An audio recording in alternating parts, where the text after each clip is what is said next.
आज की प्रेस वार्ता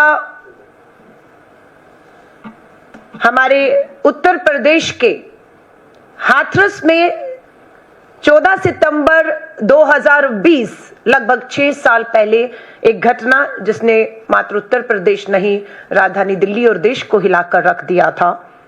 14 सितंबर 2020 को आपको याद होगा कि उत्तर प्रदेश की एक गरीब परिवार की दलित बेटी के साथ सामूहिक बलात्कार हुआ था। 29 सितंबर को उस बेटी की दिल्ली के सफदरजंग अस्पताल में मौत हो जाती है। 30 सितंबर को रात को 2:30 बजे पेट्रोल डालकर उसका शव फूंक दिया जाता है, जिसमें ना परिवार की सहमति थी ना परिवार शामिल था। पता लगता है तो राहुल जी और प्रियंका जी, पूरे हम सब कांग्रेस के कार्यकर्ता 1 अक्टूबर को हाथरस में उस पीड़िता उसके परिवार को मिलने की कोशिश करते हैं, पीड़िता के परिवार को, और पुलिस हिरासत में पुलिस द्वारा ले लिया जाता है। और 2 मार्च 2023 को पता लगता है कि बलात्कार के आरोपी जो थे 4, उनमें से 3 को बरी भी कर दिया गया है। और 6 साल में लोग उस मामले को भूल गए, मामला खत्म हो गया, लेकिन घाव अभी तक भरे नहीं। और अब एक डॉक्यूमेंट्री जिसको मैं आपके सामने लेकर आई हूं, क्राइम डॉक्यूमेंट्री है हाथरस 16 डेज। ये 3 एपिसोड है जिसे मैंने भी जब देखा तो मेरे पांव के नीचे से जमीन निकल गई। 6 साल पहले हुए इस सामूहिक बलात्कार में किस तरीके से पूरा सिस्टम शामिल था, दोषियों को फांसी के तख्ते पर पहुंचाने के लिए नहीं, बल्कि पूरी सरकार, पुलिस, प्रशासन शामिल था कि किसी भी कीमत पर उस दलित गरीब बेटी को और उसके परिवार को न्याय ना मिले। इसको लेकर खूब प्रयास हुए और उन्हीं प्रयासों को लेकर ये डॉक्यूमेंट्री है जो बहुत से सवालिया निशान आज फिर खड़ा करती है। उसी को लेकर मैं अब आपके सामने आई हूं। मैं कहूंगी कि उस डॉक्यूमेंट्री की जो शुरुआत के कुछ क्षण है और उसके बाद गायनोकोलॉजिस्ट महिला डॉक्टर के बयान इस डॉक्यूमेंट्री में जो दिखाए गए हैं, पुलिस अधिकारी के बयान जो स्वीकार कर रहे हैं इस डॉक्यूमेंट्री में, ये कोई फिल्म मूवी नहीं है, ये एक क्राइम डॉक्यूमेंट्री है, सच्चाई है। और जो लोग शामिल थे उन सबके बयान इस डॉक्यूमेंट्री में देश के सामने हैं, जो मैं भी रखना चाहती हूं। सो मैं अपनी टीम को निवेदन करूंगी, ये वो डॉक्यूमेंट्री की शुरुआत है। आवाज तेज करिए। सर, ये क्या चल रहा है? कोई बता सकता है ये क्या चल रहा है? हाँ? मुझे नहीं पता। आवाज तेज कर दीजिएगा। 16 सितंबर 2020 की घटना है। दुपट्टा लेके और उसको बाजरा के खेत में खींच के ले गए। मम्मी, मेरे साथ में ये गलत हुआ है। जब मैंने उठाया ना बहन को, उसके हाथ से लटक गया एकदम। उसकी छोटी बहन के साथ यौन उत्पीड़न हुआ है, सामूहिक दुष्कर्म हुआ है। चारों के रामू, लवकुश, रवि, संदीप। ये आवाज तेज कर दीजिएगा। दलित का, ये बात थी एक औरत की। किसने अधिकार दिया हमारे लोगों को मारने का? ये एक बहुत बड़ा मुद्दा बन गया। आज इस बेटी ने दिल्ली के सफदरजंग हॉस्पिटल में सुबह दम तोड़ दिया।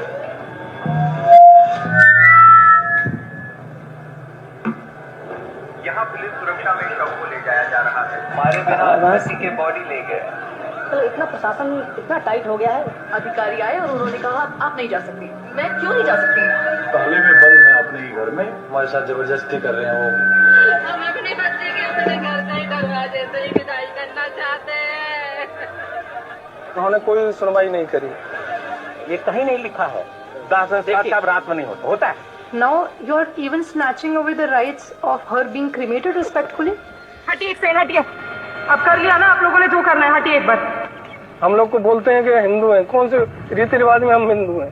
रात के 2:30 बजे जब बॉडी को जला दिया तो हिंदू रीति रिवाज में तो ये होती नहीं है, तो उसकी आत्मा तो भटकेगी। उस बेटी को लास्ट में किसी परिवार के उसको मुंह नहीं दिखाने दिया।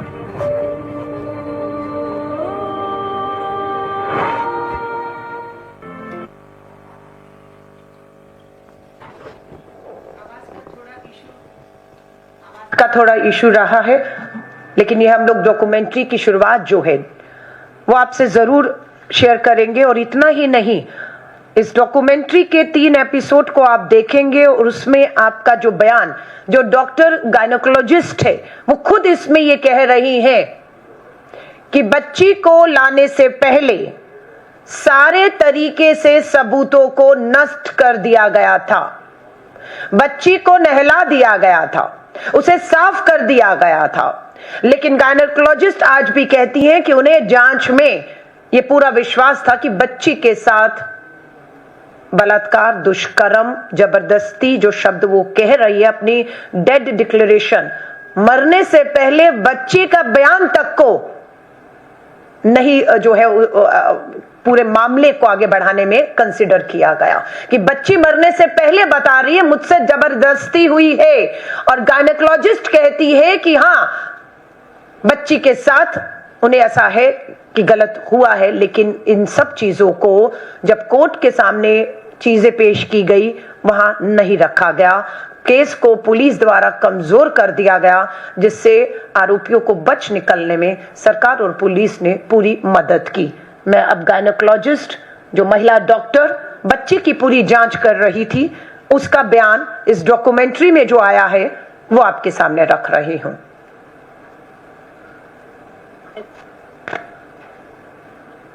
And on gynecological examination, yes, I felt she has been violated. Yes, but we could not collect evidence. So, case went haywire, I would say, and probably justice was not given.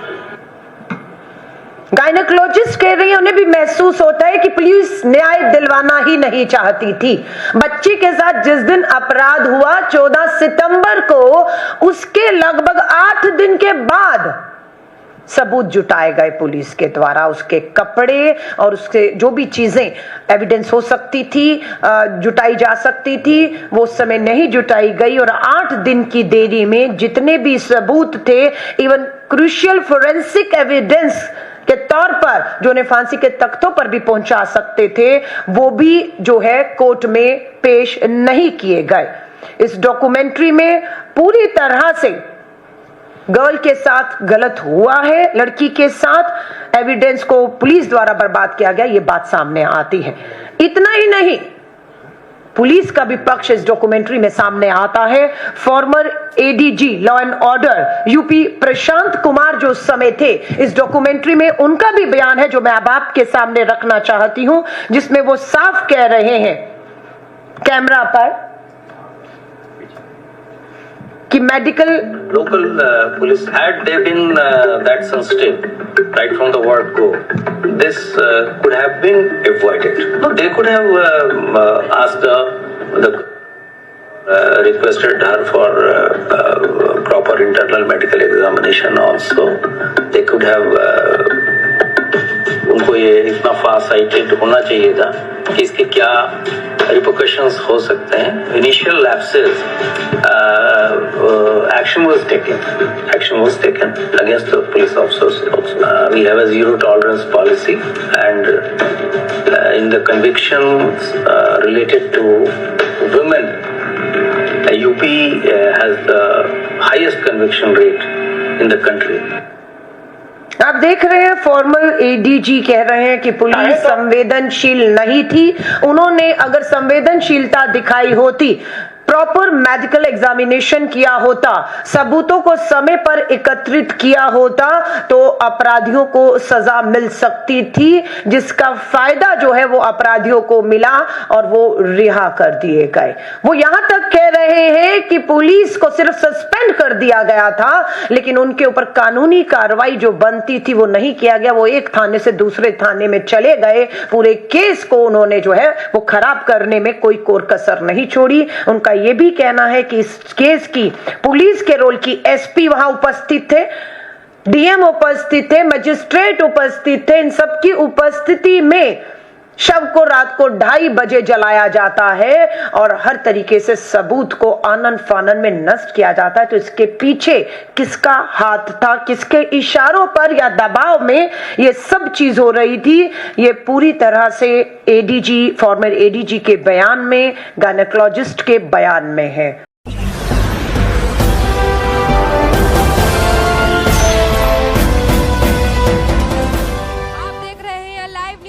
99 राष्ट्र सबसे पहले।